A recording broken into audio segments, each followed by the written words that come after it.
Welcome to the Sales Podcast, session 91, where newsletters are in the news.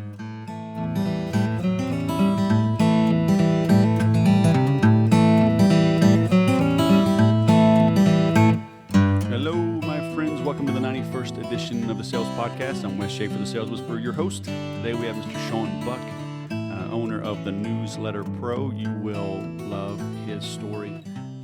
Talk about coming back from the brink of disaster. 16 years old, he became a father. And most people would have said, oh, my life is over, and who knows what after that. But he turned things around. His children work for him. He now has 5 kids and 30 employees, a thriving business, and I'm a client of his. Today, I'm recording this on Tuesday morning, October 21st, 2014. I usually get these out on a Monday, but yesterday I was golfing. Got invited to play out at the Oak Grove Invitational, I guess you call it. Oak Grove is it's called the Center for Education, Treatment, and the Arts here in Southern California.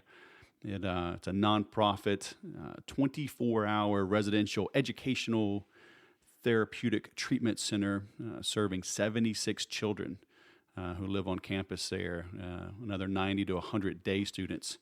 So check them out.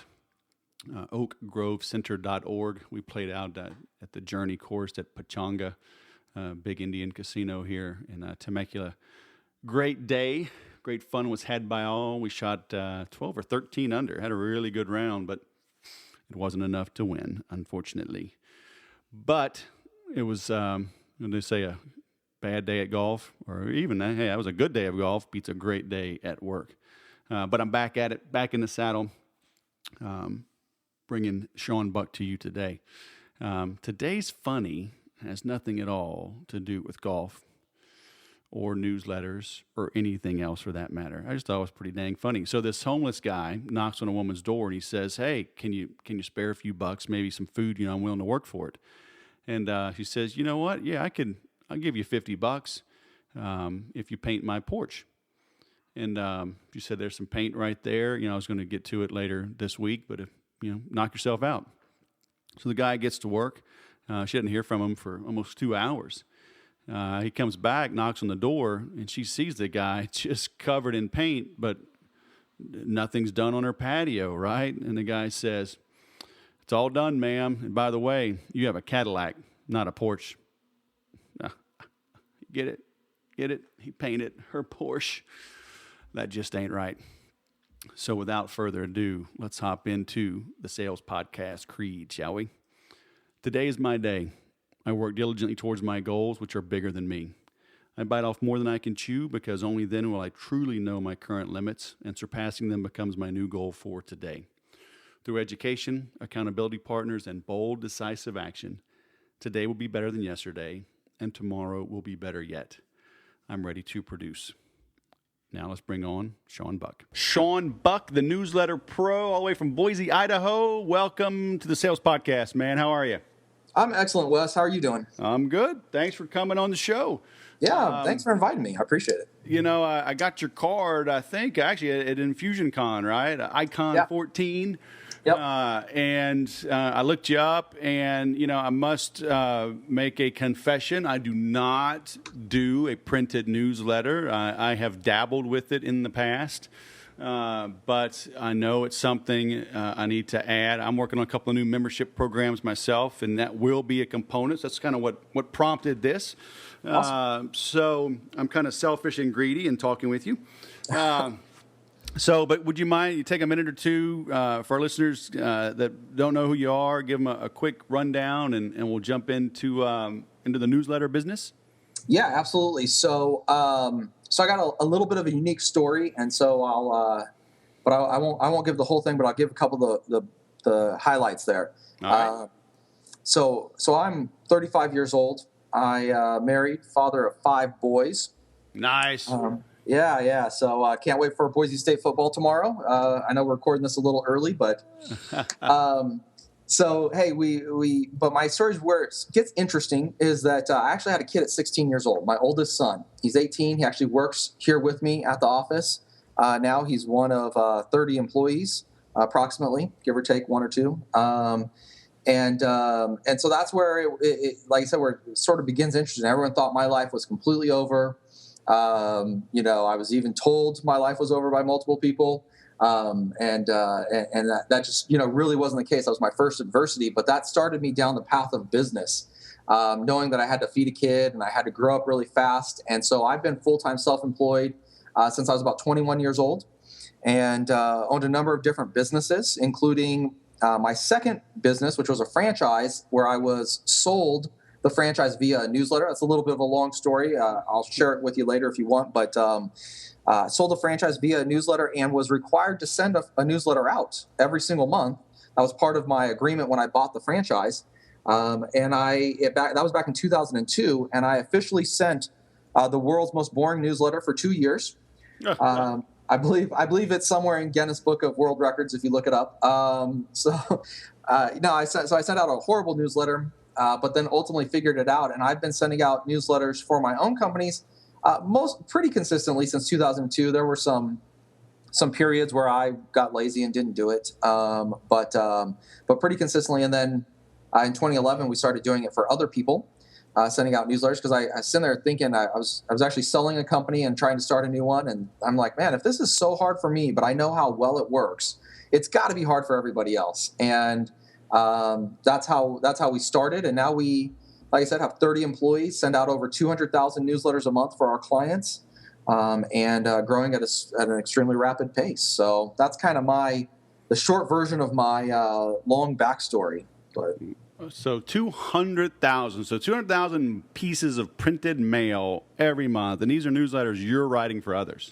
Yeah. So look, there's a lot of ways to do a newsletter, okay? But the way our company works is we actually have journalists on staff who call up, interview our clients, and then ghostwrite the newsletter so it sounds like they wrote it, but without them having to sit down and write it. They got to spend 20 minutes or 30 minutes on the phone with us instead of hours in front of a screen. And so we've got 6 journalists who that's what they do all day long is interview and write. So, wow. And so that's how we do it. Of course, you can write it yourself. I really think that those are the best 2 options. You can buy content, but that usually doesn't work. The content's usually not very good. So you either need to write yourself or work with a service like mine to write it for you so it sounds like you wrote it. So that's interesting. So they're interviewing the business owner. So does the business owner still have to be interesting? I mean, how do you pull out interesting content out of somebody every single month?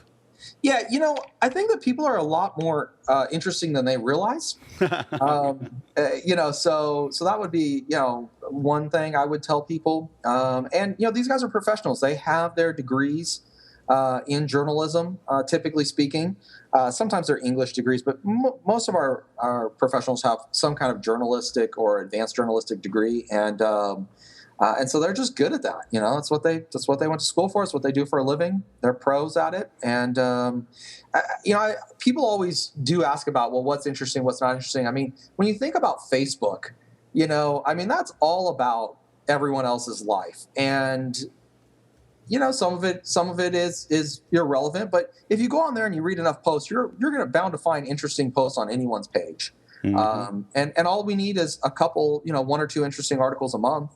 And then we can work with them, because you don't want it to be all about you when you're writing the newsletter. So that actually brings up a good question. Let's talk about content mix, right? So if you don't mind me hijacking the question here. Oh, fine. Okay. So content mix.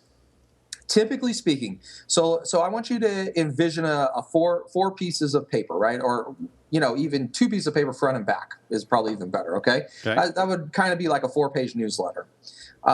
When you're talking about the front page, that's your personal article. That's your article that's talking about what's going on in your life. And so there's a lot of different ways to skin that cat, but it could be what you did. You just went on a vacation or a trip. It could be like a lot of what I write, which is I tell a little bit of a personal story and then I tie it back around into a business lesson, because most of the people reading my newsletter are business owners.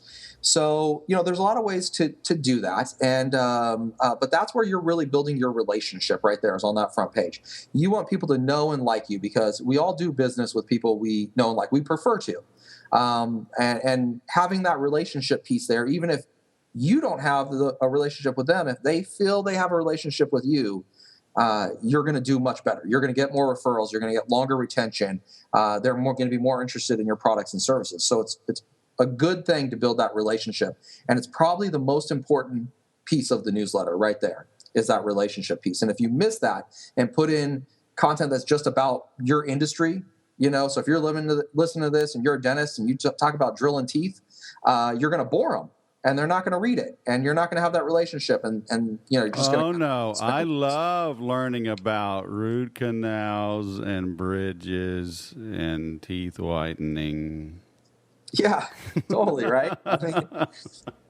So that's the front page. That's what you want on your front page. Okay. And if you start there, that you'll make your newsletter way better than any of your competitors, for sure. Can I include my moonshine recipe on the newsletter? Yeah, if your people are into moonshine, go for it. All right. Well, I don't care, but I am, so it's all good. All right. So next page, what do you do? Okay, so page 2. Now we need to get into who is your reader. Okay, so I'm going to stick with this dentist examples, and I mean you can use this for anybody, but let's go with dentists. Okay, their reader is typically the person who makes appointments and makes all the decisions is the wife. So the wife, and she's 30 to 55 years old, and she's got kids. So let's talk about bettering her life. How are we going to make her life better? So don't make it all about you. How can you help them? Because that's going to get your readership. So to use that, to stick with that wife example, it could be 7 tips for keeping your kids safe on Facebook. It could be you could research a really fun family activity that's within a day's drive of your office that they could go and do if everyone's local, right? So there's a lot of different content that can go in there, but you want content that's going to improve the life of the person reading it. If you're business to business, this could be maybe it's a marketing tip, maybe it's a work-life balance tip, a time management tip. The categories are basically endless. Right. And so that's going to be your top of page 2, your featured article is what we would call it. Okay.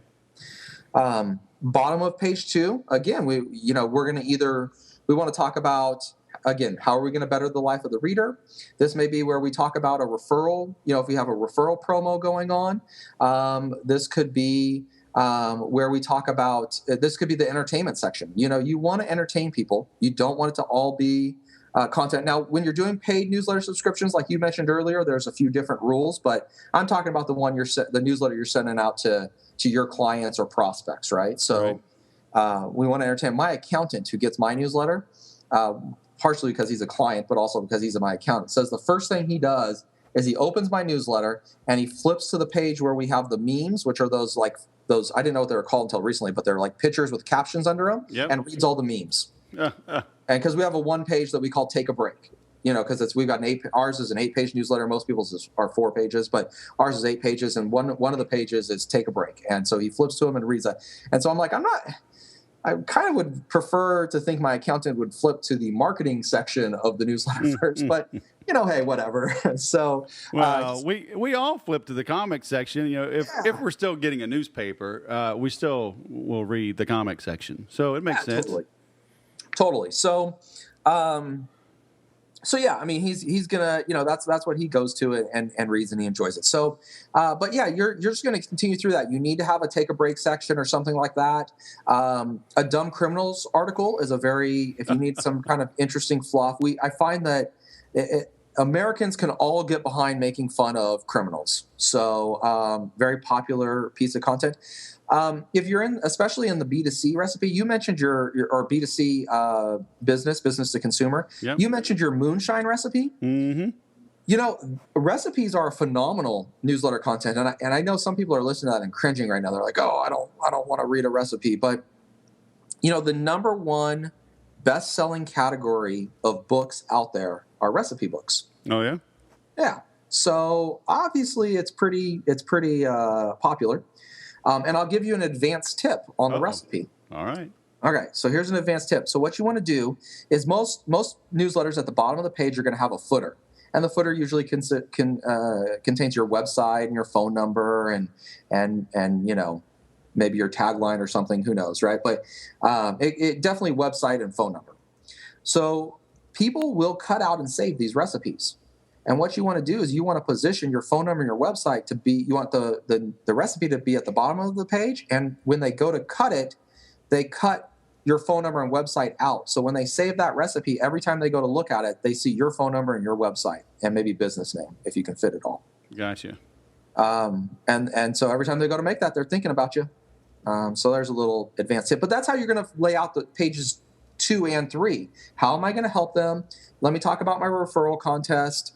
Let me talk about, maybe you interview, if you want to pitch, like you want to sell something, interview one of your clients and make it, their success story. Don't sell blatantly. Don't put like a big ad in there. That's not the right spot for it. But interview them and then write that article. Put something about their taking, some kind of take a break or have a fun section. But just keep in mind, it's all about the reader. If you don't have readership, you might as well not send it out. Now, will your writers interview the clients for like this testimonial kind of story? Do you also do that? We do. Absolutely. Yeah. So, and we do some of those every single month. How many, I'm not sure, but I know we do it. Mm-hmm. I will tell you, as much as you think you're helping out, you're doing something nice, maybe because you've got a client who is a business who you think, well, I'm going to feature them and show them to all my customers.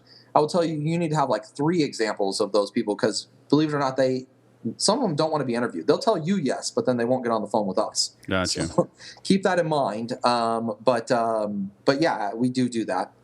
Now, okay. The page 4. So if we're going to continue through it, you're going to go to page 4 now. There's a few tactics you need to be aware of on page 4 as well too. So the top of page 4 is basically your address section, address and postage section. But it's really smart to have an inside this issue area where you've got really strong headlines telling them what's inside the issue. So when they're evaluating whether they should open this newsletter or not open this newsletter, they're evaluating it in large part based off the inside this issue.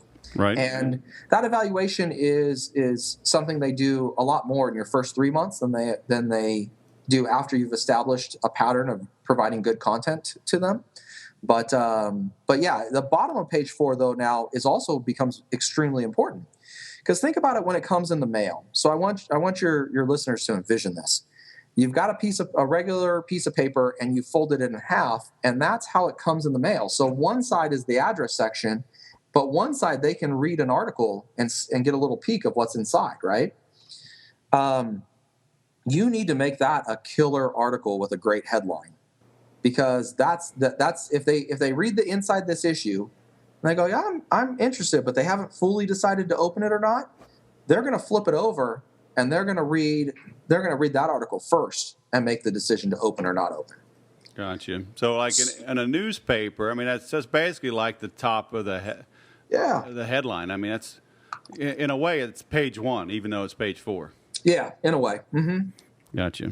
So one thing you can do though is you can put some of your if you've got a very funny or interesting article, those are very good there in that spot as well, or a very well-written, informative article where especially if you're like B2B. So if you've got the best marketing tactic, that you're giving them on that page, right?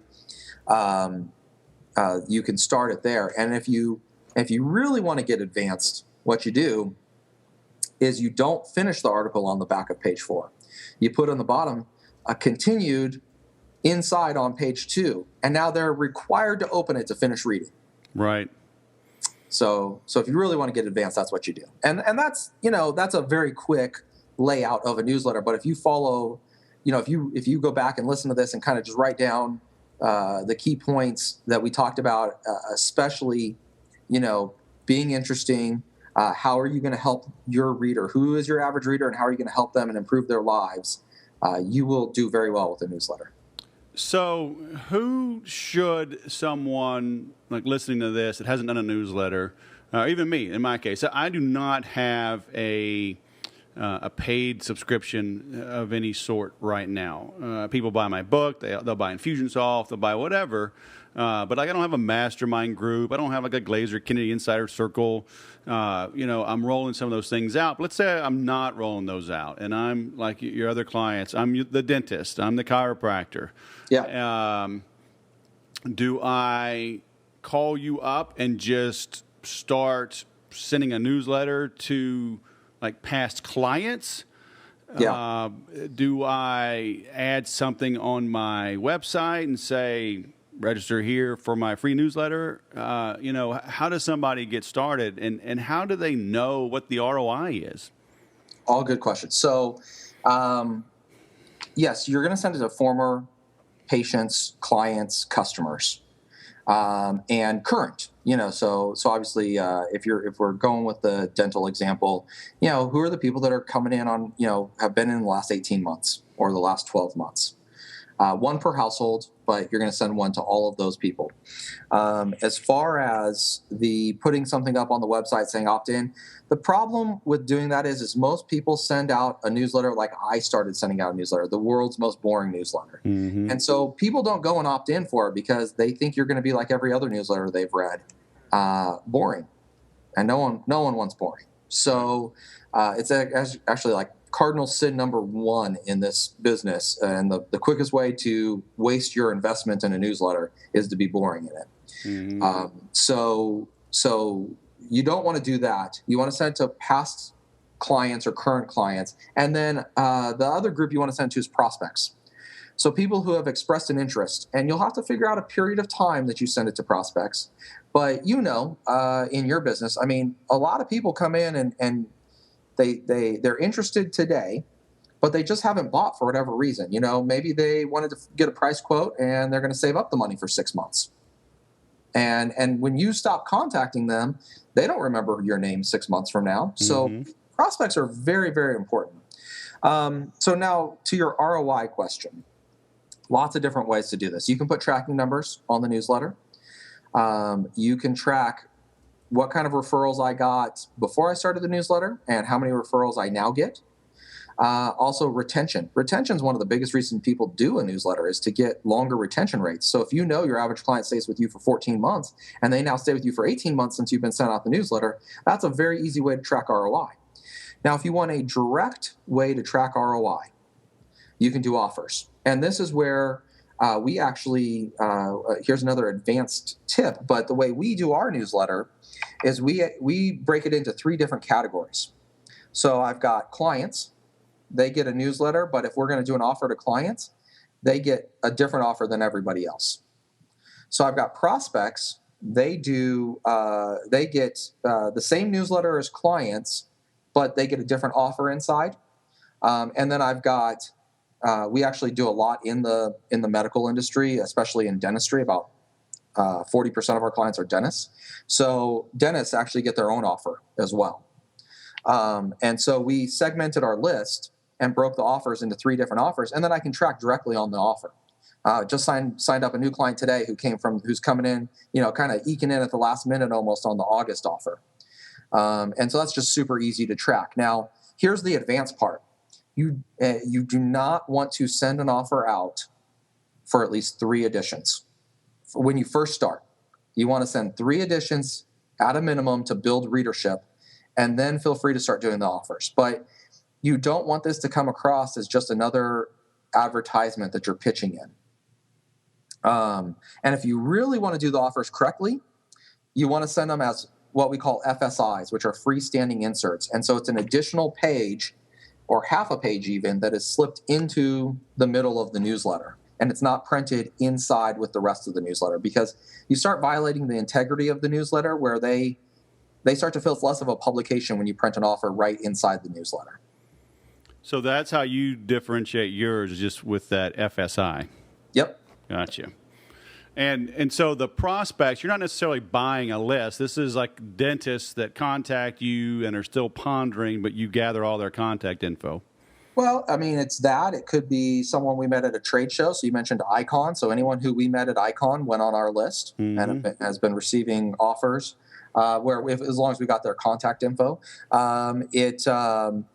Now, we do actually do what we call scraping leads, too. And so this is where we will find so I'll tell you exactly what we do here. It's a little bit of a different tactic, but you can find websites that will tell you everybody who is running a Groupon or a Living Social deal, right? And you can search them.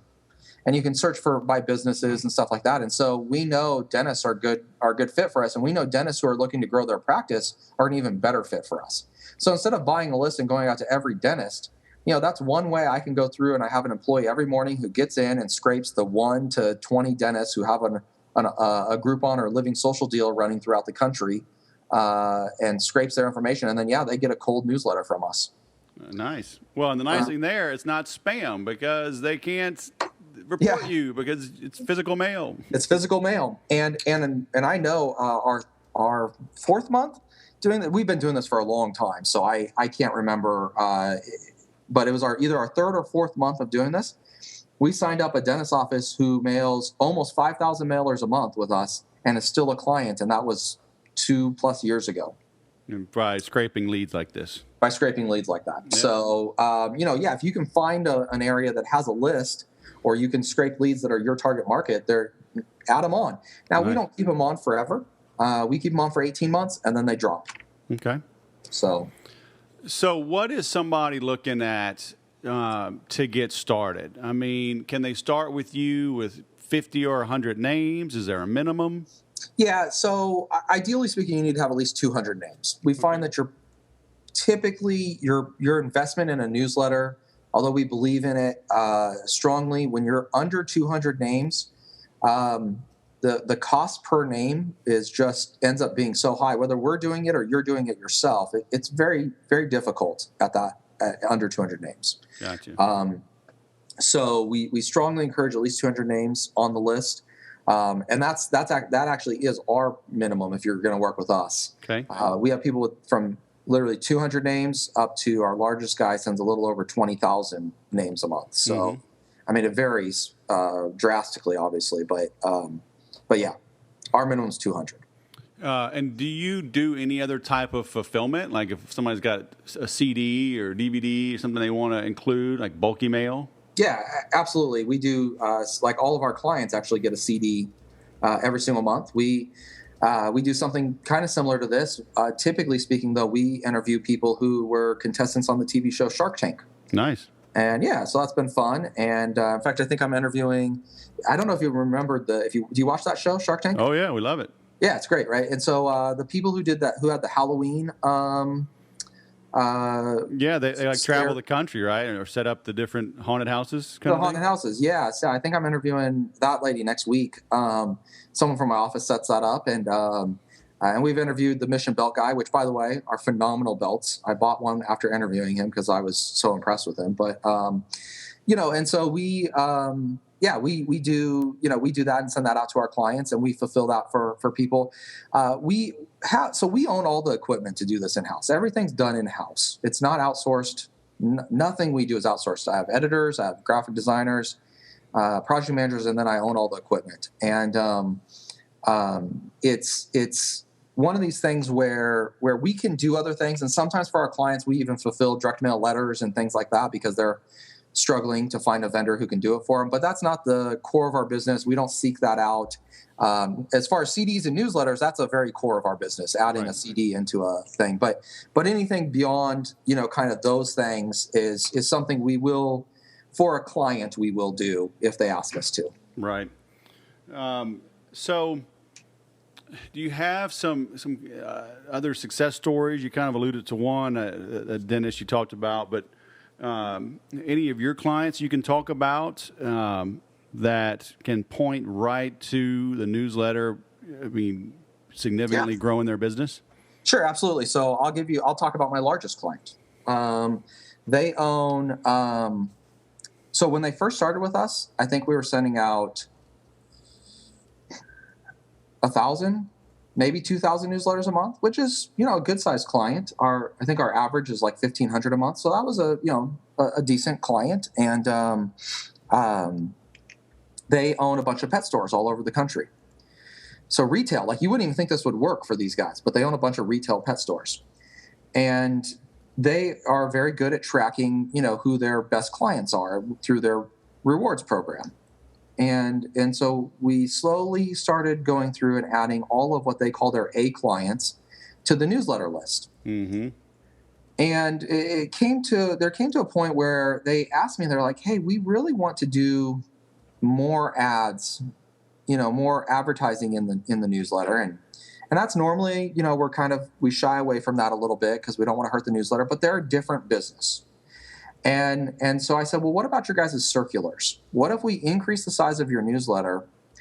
And these are going to your A clients. And so we made it an 8-page, and we put 3 pages of circulars in there because they put out a 4-page circular through the newspaper in the local markets they were in, because they're in like 20 markets now. And so, again, normally against the normal what works and what doesn't work, but, obviously you got to test and find out. And so we decided to run a test, and they were able to track it because we could print some variable data offers in there. Mm-hmm. And so they were able to track by coupon code. And come to find out that this is just murdering it for them.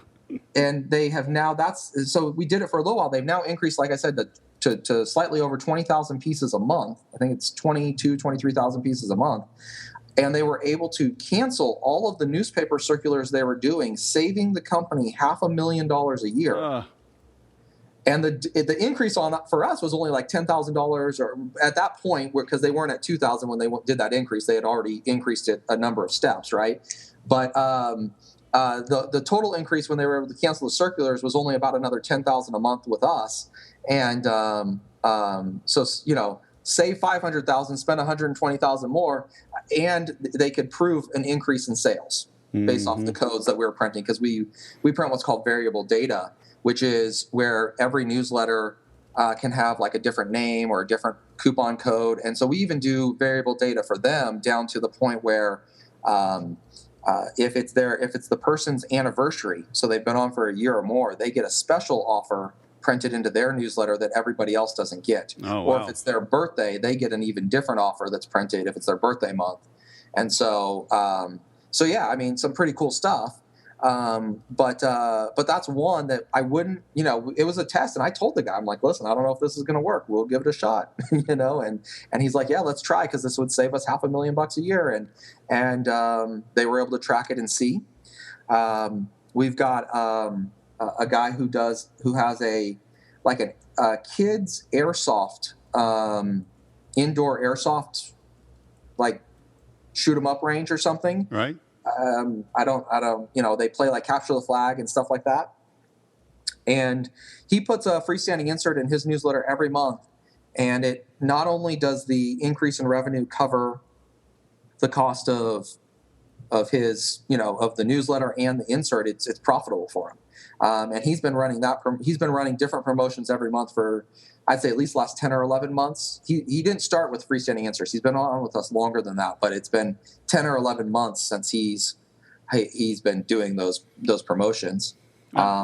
Do you help the businesses come up with those advertising ideas? Because I see a lot of people, doing work with Infusionsoft. They're not creative. Yeah. I mean, they're kind of stuck in a rut. They're grinding things out. Like here it is, like we're doing this interview on August 27th, and they'll go, oh my goodness, Labor Day is 6 days away. We should do a Labor Day sale. And it's like, no, you should probably be working on your Thanksgiving Day sale in August, Or Halloween at a minimum. At a minimum, right. So, I mean, do you help them look forward and kind of come up with this marketing calendar?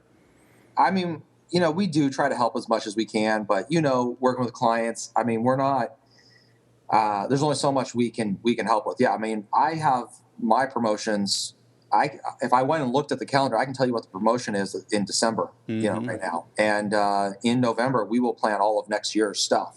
Right. So, go ahead and rub it in. Okay. Yeah. I mean, it doesn't mean we're perfect at it either. You probably floss after every meal. Okay, fine. We get it. Every other meal. All right. But no, I mean, we do our best. I would say some people are more receptive to those suggestions than others. And they get at least something, they have at least some ability, because we have to work off a deadline. So, I mean, we're a publishing company, right? Sure. So they have to think ahead a little bit. So we do ask them, because we're usually at least 1 month ahead. So the newsletter that someone's sending out today for September, we're already working on the October one for them, and maybe even have been for a couple of weeks. So to that extent, by saying, hey, what do you want to do in October? we are getting them to think ahead a little bit because we're asking them in August. Right. So I would say a little bit. And some people we actually do have marketing calendars for, where we sat down with them and worked with them to figure out the promotion for, usually we only go 6 months at a time. We find for most companies doing more than that is too difficult. And I would tell people if you're having a challenge with that, that's a great place to start. Just a rough idea for the next 6 months. And every now and again, we change it. Like I got the promotion actually for this month. And I saw one of them and I was like, what was I thinking? That's a horrible promotion. And we changed it at the last minute. And so sometimes that happens, but it's okay. I mean, just start with 6 months. Just see if you can get the next 6 months. You will be so much happier and more successful even if you can do that. Oh yeah. I mean, you can start looking ahead and sometimes it is just work. You got to buckle down for a while, learn this new way of marketing and doing business, and let it take root, and then you'll start to see the benefits. But like anything new, it's going to take a little bit of sweat equity in the beginning.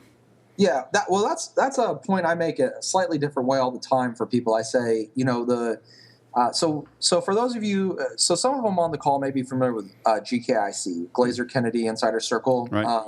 And so we're pretty big in that arena that we exhibit. We're like next to Infusion. We're the next largest exhibitor, right? And sponsor.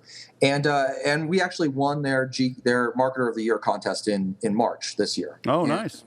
Yeah, and so I get a lot of questions about marketing because of that, and happy to answer them. But what I tell people is that one of the biggest mistakes people make, and is that they throw a bunch of spaghetti against the wall, and if it doesn't stick immediately, if they don't kill it on the first go around and knock it out of the park, they walk away from it.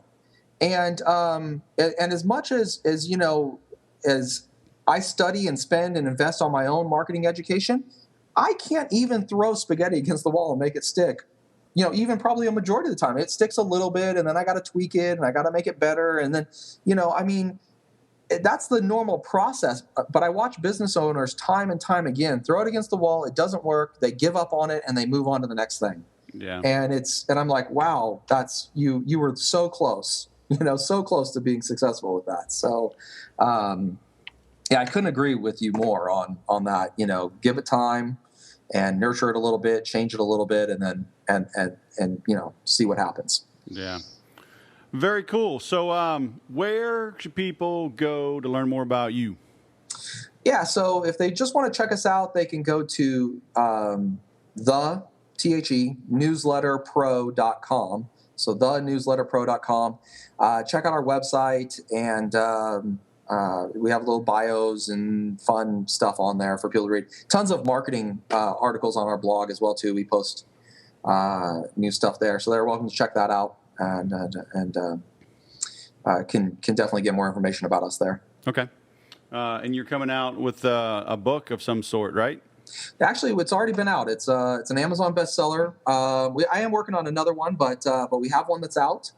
And for your listeners, if they want, we'll send them to a special website and be happy to give them one at no charge, no shipping, nothing. Just ship you a book, and it's basically the A to Z's on newsletter marketing, how to make it work. What works, what doesn't work. Just really everything you'd need if you wanted to put together your own newsletter. Okay. And they can go to that's newsletterbook.com, and just pop your information. It's an actual physical book. We're going to actually send it to you in the mail. So Shazam. Give us your address, and we'll shoot one over to you. And like I said, no shipping charges, no strings attached. Just shoot it over to you. Well, that is mighty kind of you. Yeah, happy to do it. Well, thank you, sir. This was fantastic. Everybody, please check out Shaun's work, and I appreciate you coming on the show. Yeah, thanks, Wes. I'm glad. I was glad to be here. All right, man. Have a great day. Yeah, you too. How's that for turning your life around, huh? Imagine getting that call when you're 16 years old. But, man, now he's Info Marketer of the Year, 30 employees, has all of his own equipment. But, he stuck with it, right? He talked about how he sent the most boring newsletter ever for over 2 years. And I see that in every one that I interview. I hope you're seeing that as well. There are no overnight successes. You've got to bloody your knuckles, scrape them up, working with experts like Shaun, like me in sales or marketing automation, we can certainly speed things up for you. We can help you maybe make fewer mistakes, maybe help you make smaller mistakes, okay? But you're going to make mistakes. You're going to have to apply yourself. You will not be able to always afford all of the expert help that you need, right? So you have to pick and choose, which means you're going to go do some of the things on your own. But look, one thing that has never stopped working is direct mail, okay? It cuts through the clutter. It shows that you care. It takes more time to do. It takes actual physical money, right? You got to lick that stamp, print the paper, address the envelope, put it out there. People will hold on to it longer, compared to a tweet or a Facebook post. People may not see those. They say the average tweet lasts like 3 minutes. Okay, so I'm not saying don't do it, but I'm saying pay close attention to direct mail. Make that a component of your business. Do what you can to get the addresses of your prospects. Certainly you'll have the addresses of your clients, but use printed mail to convert prospects into clients. Use printed mail to keep clients coming back for more, entice them to provide referrals and testimonials, and you will see your business grow. Okay, be sure to check out the link, the offer that Shaun gave for us. You can visit thesaleswhisperer.com/Shaun, and it's SHAUN, Shaun-Buck, and to see all the links to get his free book, his free downloads, and I encourage you to do that. And as always, please share the love on this podcast. Invite some friends, give us some ratings, visit the site, leave some comments. I'll be happy to reply and help answer any questions I can to help you grow. In the meantime, remember to sell different.